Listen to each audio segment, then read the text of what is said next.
ప్రకృతి ఒడిలో అలా నడుచుకుంటూ వెళ్తున్నప్పుడు ఒక వృక్షం మా కంట పడింది. అంతేకాదు దాని కాండంపై ఎవరో లిఖించిన పేర్లు మళ్ళీ విశేషంగా ఆకర్షించాయి. నా పేరు, చెల్లి పేరు అక్కడ రాస్తే బాగుంటుందనిపించింది. ఆ క్షణాన మా మనసులో మెదిలిన ఆలోచన ఏంటో తెలుసా? బలపం నుండి ప్రకృతి వరకు.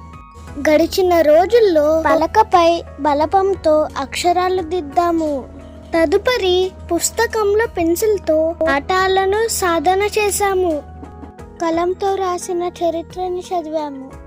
కానీ ఇప్పుడు పాలజముడు అనే ఈ దృఢమైన కాండంపై ఒక సన్నని లోహపు ముళ్ళుతో మా పేర్లను లిఖించాము. మేము చెక్కిన అక్షరాలు గీతలను ఆ కాండం నుండి ఊరిన తెల్లని పాలు నింపి మరింత అందంగా కనబడేలాగా చేశాయి. ఆ పాలజముడు చెట్టు నుంచి వచ్చిన పాలు ఆ అక్షరాలను స్పష్టంగా, విశదంగా మలచి స్వయంగా ప్రకృతి పైనే మా పేర్లను ముద్రించింది. అలా రాయడం అంత సులువైన పనేమి కాదు. ఎన్నో ముళ్ళుంటాయి.